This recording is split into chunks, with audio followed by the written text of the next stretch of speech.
नमस्कार, स्वागत है आप सभी का। आप देख रहे हैं मुद्दा। मैं हूं आपके साथ कुमार कुणाल धीरज। मुद्दा में आज चर्चा करेंगे पाक की मात की। जी हां, भारत और पाकिस्तान के सीज फायर के बाद लगातार ये सवाल उठते रहे हैं कि हमारे पड़ोसी देश किसके साथ हैं। भारत और पाकिस्तान के बीच जंग में पाकिस्तान को धूल चटाने के बाद भारत कूटनीतिक स्तर पर भी पाकिस्तान को मात दे रहा है। दुनिया के महत्वपूर्ण देशों में जाकर भारत का प्रतिनिधिमंडल आतंक के सरपरस्त पाकिस्तान की पोल खोल रहा है। वहीं चीन को छोड़कर सभी पड़ोसी देशों को भी अपने पक्ष में करने में भारत ने कामयाबी हासिल की है। चीन और बांग्लादेश पाकिस्तान के साथ खड़ा है, लेकिन नेपाल, मालदीव और श्रीलंका भारत के पक्ष में खड़ा है। नेपाल ने आतंकवाद के खिलाफ कार्रवाई में भारत का समर्थन किया है। नेपाल की विदेश मंत्रालय की तरफ से कहा गया है कि नेपाल बर्बर आतंकी हमले की निंदा करता है और वह हर तरह से आतंकवाद के खिलाफ खड़ा है। उसका जवाब दिया जाना चाहिए। वहीं मालदीव और श्रीलंका ने भी भारत के पहलगाम में हुए आतंकी हमले की निंदा की। दरअसल पाकिस्तान के साथ मौजूदा कूटनीतिक ठहराव और बांग्लादेश के साथ संबंधों पर छाई राजनीतिक अनिश्चितता के विपरीत नई दिल्ली छोटे लेकिन रणनीतिक रूप से महत्वपूर्ण भागीदारों के साथ व्यवहारिक आवश्यकता आधारित सहयोग की ओर झुक रहा है। इस कड़ी में देखा गया कि श्रीलंका में नमक संकट के समय भारत ने तत्काल कदम उठाया। भारत ने श्रीलंका को 3050 मीट्रिक टन नमक भेजकर मानवीय सहायता प्रदान की। मालदीव में राजकोषीय संकट के कारण इंडिया ने $50 मिलियन की राहत राशि दी। क्षेत्रीय विश्लेषकों के अनुसार यह कदम नई दिल्ली की पड़ोस पहले नीति के जारी रहने के संकेत को रेखांकित करते हैं। यह नीति सद्भावना को बढ़ावा देती है। खासकर हिंद महासागर के द्वीपों पर यह काम हो रहा है। तो सीमा पर तनावपूर्ण संबंधों के बावजूद भारत अपने पड़ोसी देशों के साथ सामंजस्य स्थापित करने के लिए हर कूटनीतिक प्रयास जारी रखे हुए है और ऐसे में नेबर फर्स्ट पॉलिसी के तहत हम तमाम उन देशों के साथ सकारात्मक रूप से एसोसिएट होते रहे हैं और मौजूदा दौर में भी ऐसा ही कर रहे हैं। इस महीने श्रीलंका को बेमौसम भारी बारिश के कारण नमक की भारी कमी का सामना करना पड़ा। इससे पुटलम, हम्बनटोटा और एलिफेंट पास जैसे प्रमुख नमक उत्पादक क्षेत्रों को तबाह कर दिया। इन क्षेत्रों, विशेष रूप से पुटलम जो देश के नमक का लगभग 60% योगदान देता है, काफ़ी नुकसान हुआ। वजह यह थी कि 15,000 मीट्रिक टन काटा हुआ जो था वह बह गया। इसके चलते इससे नमक की कीमतों में काफ़ी बढ़ोतरी हुई। कुछ स्थानों पर तो स्वाद बढ़ाने वाले नमक की कीमत 1 किलो श्रीलंकर करेंसी के हिसाब से 400 रुपये तक रही। श्रीलंका में नमक का उत्पादन आमतौर पर 2 प्रमुख कटाई मौसमों में किया जाता है। पहला याला मौसम होता है, दूसरा महा मौसम होता है। ऐसे में जिस तरह से 35,000 टन नमक की फसल होने की उम्मीद थी, उसमें यह केवल 8,000 टन के आसपास ही हुई। इसके जवाब में भारत ने श्रीलंका को 3050 मीट्रिक टन नमक भेजकर सहायता प्रदान की। इस खेप में भारत सरकार के स्वामित्व वाली नमक कंपनियों से 2,800 मीट्रिक टन और निजी भारतीय फर्मों से 250 मीट्रिक टन नमक इसमें शामिल था। भारत की यह सहायता उसकी व्यापक पड़ोस प्रथम नीति का हिस्सा है, जिसके तहत उसने संकट के समय में श्रीलंका को महत्वपूर्ण सहायता प्रदान की। इसमें 2022 के आर्थिक पतन के दौरान ईंधन, दवाएं और उर्वरक भी शामिल हैं, जिसके कारण देश के नेतृत्व में बदलाव भी आया। बात मालदीव की करें तो मालदीव सरकार द्वारा भारतीय स्टेट बैंक को जारी किए गए $50 मिलियन के ट्रेजरी बिल की चुकौती की समय सीमा भी बढ़ा दी गई, हिंद महासागर के पड़ोसी देश के नाते, जो इस महीने चुकानी थी। यह राजकोषीय बिल $200 मिलियन के बजट सहायता पैकेज का हिस्सा है। इसे भारत ने 2019 में पूर्व राष्ट्रपति इब्राहिम मोहम्मद सोलिह के प्रशासन के तहत मालदीव को दिया था। मालदीव के विदेश मंत्री अब्दुल्ला खलील के मुताबिक पिछले साल जनवरी में टी बिल से पूरा भुगतान कर दिया गया था। दूसरी किश्त जो थी, जो मूल रूप से मई 2023 में परिपक्व होने वाली थी, इसको 1 साल का विस्तार दिया गया था। अब इसे एक और अवधि के लिए बढ़ा दिया गया है, जिससे यह समझा जा सकता है कि किस तरह भारत अपने पड़ोसियों का ख्याल रखता है। उच्चायोग ने कहा कि यह मालदीव को आपातकालीन वित्तीय सहायता के रूप में एक अद्वितीय सरकार से सरकार व्यवस्था के तहत किया गया है। कहने का आशय यह है कि जिस तरह से पाकिस्तान ने अपनी कारस्तानी की है, हमने उसको भी सबक सिखाया है। लेकिन जो हमारे पड़ोसी देश है, जहां हम मदद कर सकते हैं, वहां हम वह भी करते हैं, सकारात्मक पहलू भी दिखाते हैं। चर्चा करेंगे, इसकी शुरुआत करेंगे। हमारे साथ हमारे दोनों खास मेहमान जुड़ चुके हैं। हमारे साथ विदेश मामलों के जानकार संजीव श्रीवास्तव साहब जुड़ चुके हैं। हमारे साथ बतौर रक्षा विशेषज्ञ कर्नल दिनेश शर्मा साहब भी जुड़ चुके हैं। आप दोनों खास मेहमान का स्वागत है। शुरुआत श्रीवास्तव साहब आपके साथ करते हैं। नेबर फर्स्ट पॉलिसी के तहत हमने हमेशा बड़ा दिल दिखाया है सर। भले हमारे पड़ोसियों ने कभी कभी गाहे बगाहे उससे विपरीत जा कर के भी काम करने की कोशिश की है, लेकिन हम हमेशा बड़ा हृदय दिखाते हैं। ऐसे में संकट की घड़ी में श्रीलंका को मदद करना, मालदीव को मदद करना, यह क्या दर्शाता है? और इन सब सर्कमस्टेंसेस के बीच बांग्लादेश की प्रेजेंट रिजीम में भारत के प्रति नकारात्मक रवैया और नेपाल की तटस्थता क्या संदेश देती है सर? पाकिस्तान एक तरफ, बाकी पड़ोसी एक तरफ। ओपनिंग कमेंट आप ही से श्रीवास्तव सर। देखिए कुणाल जी, भारत की जो विदेश नीति है वो बेहद प्रोएक्टिव है और प्राइम मिनिस्टर श्री नरेंद्र मोदी के नेतृत्व में ये जो हमारी पड़ोसी जो निकटस्थ जो हमारे पड़ोसी हैं, जो हमारे इमीडिएट नेबर्स हैं, छोटे जो पड़ोसी हैं, उनके साथ तो हमारी नीति प्राथमिकता वाली रही है। नेबरहुड फर्स्ट की जो पॉलिसी है वो 2014 से हम परस्यू कर रहे हैं। प्राइम मिनिस्टर श्री नरेंद्र मोदी ने अपने पहले इनॉग्रेशन में 2014 में ही जो हमारे छोटे पड़ोसी राष्ट्रों के नेताओं को अपने इनॉग्रेशन में बुलाया था और उसी तरीके से उन्होंने अन्य जो इनॉग्रेशंस हुए उसमें भी पड़ोसी राष्ट्रों के नेताओं को इनवाइट किया। और इससे हमारी जो प्राथमिकताएं बहुत स्पष्ट थी कि हम ये जो सरकार है वो अपने नेबरहुड के राष्ट्रों के साथ सबसे अधिक उसको महत्ता देगी। और हमने ये भी देखा है कि चाहे वो श्रीलंका का आर्थिक संकट आया हो, चाहे वो नेपाल की प्राकृतिक आपदा रही हो, चाहे वो अन्य जो राष्ट्रों के पड़ोसी राष्ट्रों के छोटे पड़ोसी राष्ट्रों के बीच में जो भी संकट आए हो, पाकिस्तान ही एकमात्र एक्सेप्शन है। अदरवाइज सभी के साथ भारत ने एक बढ़ चढ़ करके अपना पार्टिसिपेशन किया, उन्हें सहयोग प्रोवाइड कराया। क्योंकि ये जो नया भारत इस बात को अच्छी तरह से जानता है और समझता है कि यदि भारत को एक महाशक्ति के रूप में इमर्ज करना है, भारत को यदि वैश्विक स्तर पर अपनी एक बड़ी पहचान बनानी है, तो हमें अपना तो विकास करना ही होगा, अपने पड़ोसी राष्ट्रों के साथ भी, जो हमारे इमीडिएट नेबरहुड के जो राष्ट्र हैं उनके साथ भी अपने संबंधों को अधिक से अधिक प्रगाढ़ और मजबूत बनाना होगा जी। और इसमें भारत मैं कहूँगा कि लार्जली सफल रहा है। साजिशें बहुत की गई हैं, लेकिन उसमें भारत लार्जली उसमें सफलता अर्जित हमने किया है। पाकिस्तान ने जाहिर है कि एक लगातार एक नकारात्मक भूमिका निभाई, भारत के खिलाफ आतंक की साजिशें रची और पाकिस्तान की सारी साजिशों का हमने मुंहतोड़ जवाब भी दिया। और अब हमने एक ऐसे अंतर्राष्ट्रीय क्षेत्रीय संगठन के माध्यम से अपने नेबरहुड के राष्ट्रों के साथ संबंध बढ़ाना शुरू किया है, जिसे कि हम बिम्स्टेक के नाम से जानते हैं।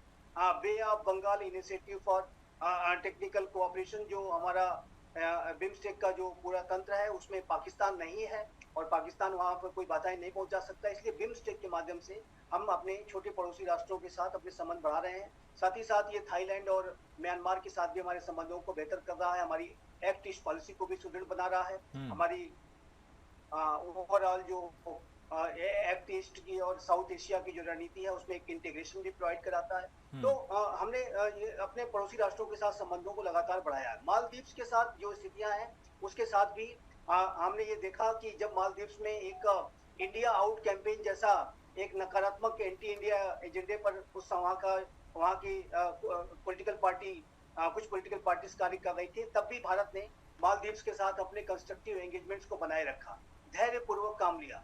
और मालदीव्स के साथ हमने जाहिर है कि कैरेट एंड स्टिक की पॉलिसी अपनाई, एक एंगेजमेंट को बनाए रखा, जहां पर सहयोग हो सका हमने किया। लेकिन मालदीव जहां पर थोड़ा नकारात्मक भूमिका अदा कर रहा था, वहां पर हमने जैसे कि आपने देखा कि हमारे अपने राष्ट्र के पर्यटकों ने भी वहां जाना कम कर दिया था। हाँ। जो और सरकार भी ऐसे लगातार संकेत दे रही थी कि यदि मालदीव भारत के विरुद्ध कार्य करेगा तो भारत इस संदर्भ में भी कोई कड़ी कार्रवाई भी कर सकता है। तो मालदीव के साथ हमने बहुत ही धैर्यपूर्वक कैरेट एंड स्टिक की पॉलिसी पर चलते हुए उसके साथ डील किया है, और उसका परिणाम ये हुआ है कि मालदीव जिसकी कि भारत के ऊपर डिपेंडेंसीज बहुत ज्यादा थी, अब वो ठीक रास्ते पर आ गया है। अब वो भारत के साथ एक बेहतर संबंध स्थापित करने की दिशा में हम प्रगति कर रहे हैं। और ये जो लेटेस्ट एक डेवलपमेंट जो हुआ है, एक समझौता हुआ है, वो इस दिशा में एक सराहनीय प्रयास है, और ये मालदीव से भारत के उज्जवल भविष्य को दर्शाता है।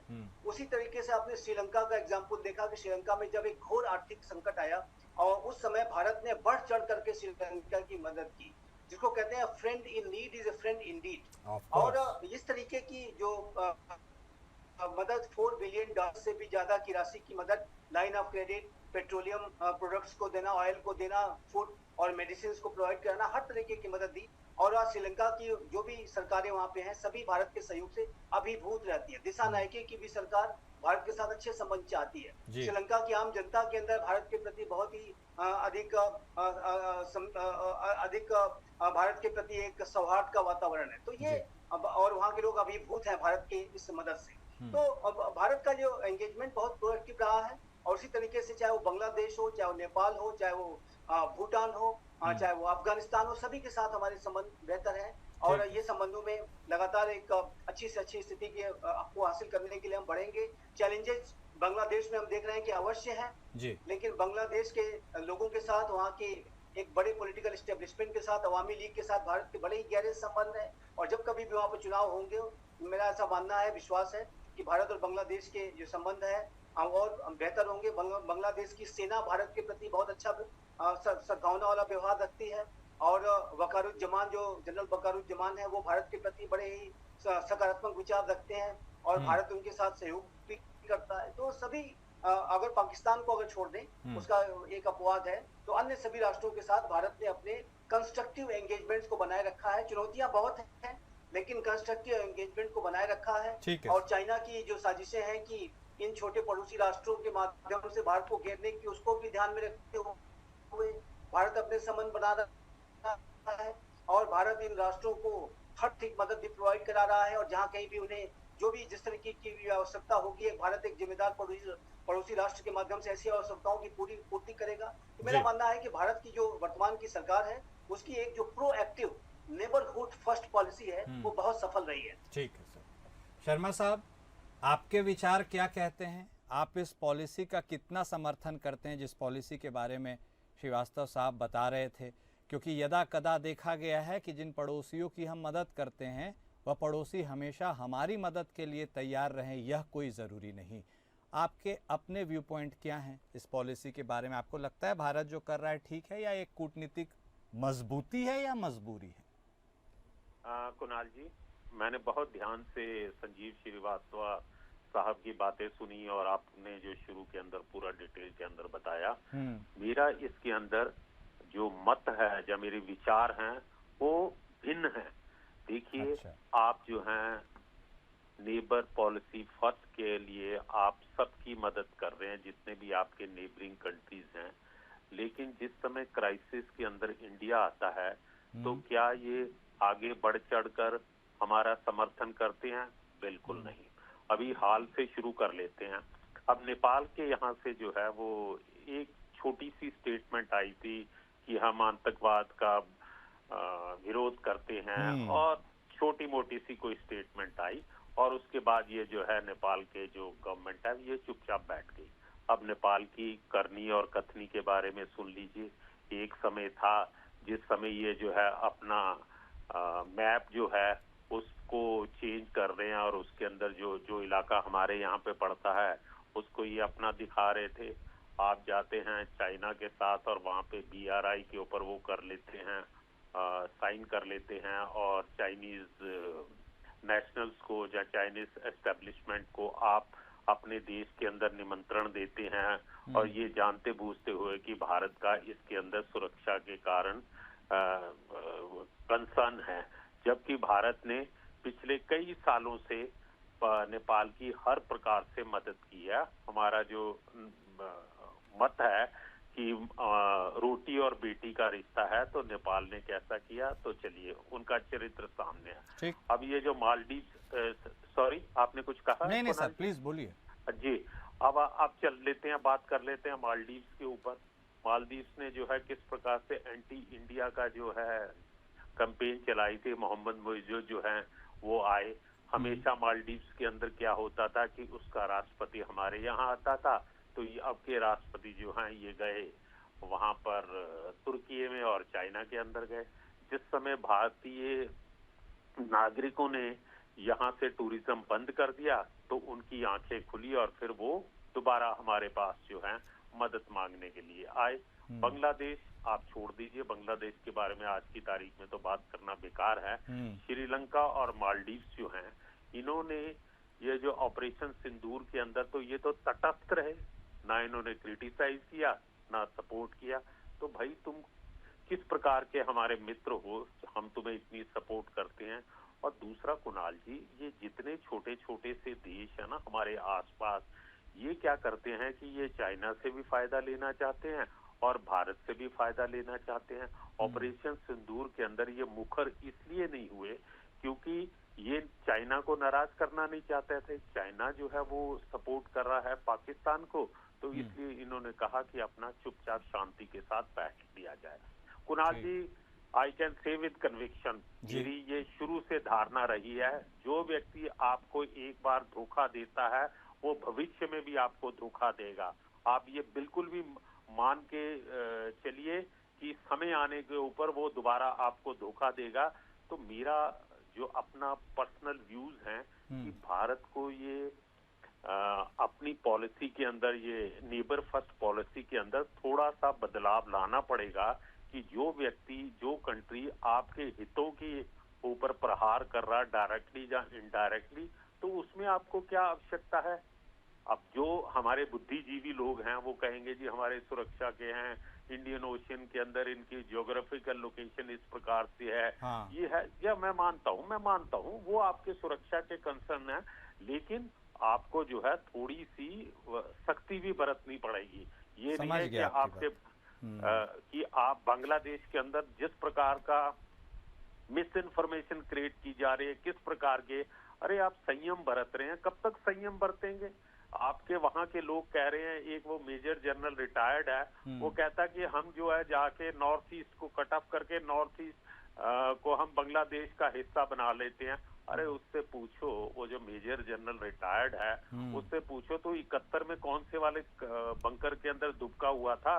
मेजर जनरल है तो इसका मतलब उस समय तकरीबन ये यंग अफसर होगा, 1 या 2 साल की नौकरी होगी जहाँ हाल ही में अफसर बना हुआ होगा। इस प्रकार की जिस समय स्टेटमेंट आती हैं तो ये सरकार के ऊपर एक प्रश्न चिन्ह नहीं लगता, बल्कि भारत के बाकी नागरिक हैं उनके मन के अंदर भी अपनी सरकार के प्रति एक प्रकार का गलत व्यू बनता है कि यार ऐसे लोग ये कर रहे हैं, हिंदुओं को किस प्रकार से जेनोसाइड कर रहे हैं, वो आपको धमकी, आपको हर प्रकार की धमकी दे रहे हैं।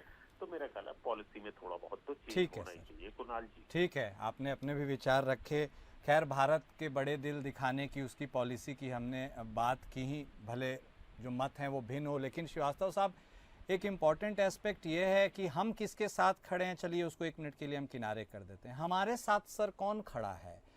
चाइना के इन्फ्लुएंस में क्या नेपाल हमारे साथ खड़ा है? क्या श्रीलंका हमारे साथ खड़ा है? क्या मालदीव हमारे साथ खड़ा है? पाकिस्तान की तो बात ही नहीं करेंगे, बांग्लादेश की भी बात करना बेमानी है। कौन किसके साइड है सर, ये जानना समझना भी तो ज़रूरी है श्रीवास्तव साहब। देखिए कुणाल जी, सबसे पहले तो मैं ये कहूँगा कि भारत का जो ऑपरेशन सिंदूर था जी, वो एक नॉन एस्केलेटरी आतंकवाद के विरुद्ध कार्रवाई तक ही सीमित था।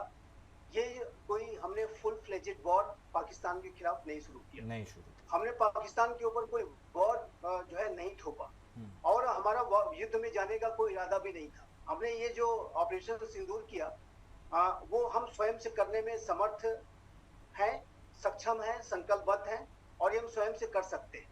और इसमें हमें किसी से इजाजत लेने की, किसी के साथ किसी की बात जोड़ने की जरूरत नहीं है। भारत अपने आप में कार्रवाई करने में समर्थ है, सक्षम है। और ये जो छोटे पड़ोसी राष्ट्र हैं, इनका क्या रुख होता, क्या नहीं होता, यदि ये फर्दर और एस्केलेट करता और जाहिर है कि यदि ये युद्ध की स्थिति में जाता तो जरूर हम उनकी तरफ देखते कि आखिर वो क्या उनका रिस्पांस रहता। लेकिन चूंकि ये कार्रवाई बहुत सीमित 4 दिनों का मात्र एक लिमिटेड कन्फ्रंटेशन था, कॉन्फ्लिक्ट था, कोई युद्ध में ये नहीं बदला, और उसके बाद एक सीज फायर हो गया। तो ऐसे में इन राष्ट्रों की मेरे असेसमेंट के मुताबिक बहुत ही क्लोज वॉच थी। सभी पड़ोसी राष्ट्र, पूरा विश्व इसको बहुत ही क्लोजली फॉलो कर रहा था। लेकिन कौन किसके खेमे में जाके बैठेगा ये तब स्पष्ट होता कि जब ये एक फुल फ्लेजेड वॉर में बदलता। और मेरा ऐसा मानना है, और मानना ही नहीं बल्कि विश्वास भी है कि यदि भारत के विरुद्ध किसी ने युद्ध थोपा और भारत किसी युद्ध में उतरा तो विश्व के बड़े जो राष्ट्र हैं, और जिसपे कि हमारे छोटे पड़ोसी राष्ट्रों का भी हमें सहयोग मिलेगा। और ये जो चाहे वो श्रीलंका हो, चाहे वो नेपाल हो, भूटान हो, मालदीव्स हो, सभी भारत के साथ उनके संबंधों का जो एक परीक्षण होगा, टेस्ट होगा, और मैं मानता हूँ कि उन टेस्ट में वो खरे भी उतरेंगे। और जहां यदि कभी कोई मदद की आवश्यकता होती, सपोज कीजिए कि हमें मलाक्का स्टेट को ब्लॉक करने की स्थिति में हम आ जाते, और हमें ऐसी स्थिति बन जाती कि चाइना और पाकिस्तान दोनों ने कोई ज्वाइंट ऑपरेशन कर दिया है, किसी भारत के ऊपर कोई हमला कर दिया है, ऐसे सिनारियोज बनते, और हम चाइना के विरुद्ध भी कोई नेवल ब्लॉकेट करने की तरफ बढ़ते, तो ऐसे में जरूर हम मालदीव से इस बात की अपेक्षा करेंगे कि वो इस पूरी प्रक्रिया में हमें वो सहयोग दे, हमारा साथ दे, हमारे साथ खड़ा रहे, ताकि हम उसकी स्थितियों को अच्छी तरह से कर पाए। श्रीलंका से हम अपेक्षा करेंगे श्रीलंका इसमें मदद दे और इसमें अपना स्टैंड जो है क्लियर रखे।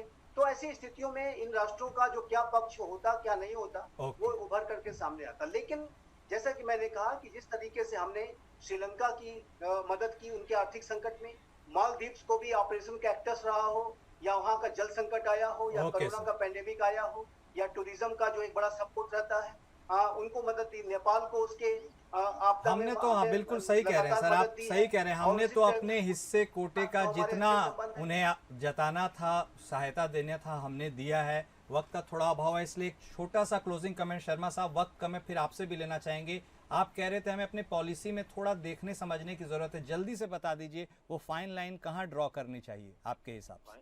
फाइन लाइन ये ड्रॉ कर लेनी चाहिए कि जो भी हमारा नेबर कंट्री है जिसको हम सपोर्ट कर रहे हैं, अगर वो किसी प्रकार की हमें आंखें दिखाने की कोशिश कर रहा है, तो हमें भी कुछ समय के लिए, जब तक कि वो सीधा नहीं हो जाता, तब तक हमें हमारी तरफ से भी एक ये जरूरत है कि हम भी उसके साथ उसी प्रकार से व्यवहार करें। एंड लास्ट एक सेंटेंस में कहना चाहूंगा कि हमें किसी की जरूरत नहीं थी ये ऑपरेशन सिंदूर के अंदर, तो ये तुर्की और पाकिस्तान ने कैसे, तुर्की और चाइना ने कैसे खुल के उनकी मदद के अंदर आगे, अजरबैजान आगे, अरे कम से कम ये जो हमारे पड़ोसी देश हैं, एक कम से कम स्ट्रॉन्ग स्टेटमेंट तो दे सकते थे।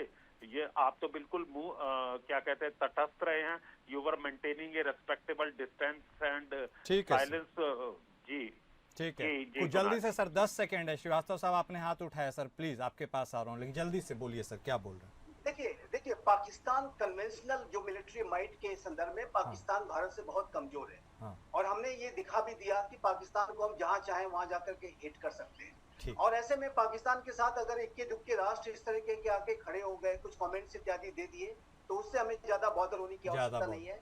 और जाहिर है कि भारत यदि युद्ध की स्थिति में जाता तो भारत बड़े से बड़ा सपोर्ट हासिल करेगा। या ठीक फिर है ये क्वाड के जो राष्ट्र हैं किस दिन के लिए उनका कमिटमेंट है। ठीक है ये जो अन्य राष्ट्र लगातार जो भारत से कमिटमेंट करते हैं, आखिर वो किस दिन के लिए होगा। हाँ, तो वो ऐसी भी। स्थिति आएगी तो जरूर भारत के साथ बड़े राष्ट्र खड़े होंगे। ठीक है सर। और ऐसी स्थिति कभी आएगी तो फिर उस समय हम इसको टेस्ट करेंगे और एनालाइज करेंगे कि हाँ। कौन किसके साथ खड़ा था। सही बात है, टेस्ट करने का भी वक्त आता है। बहुत शुक्रिया आप दोनों खास मेहमान का हमारे साथ जुड़ने के लिए, अपना वक्त देने के लिए।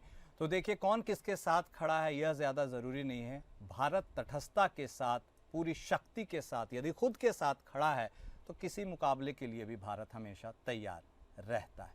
मुद्दा में आज बस इतना ही। नमस्कार।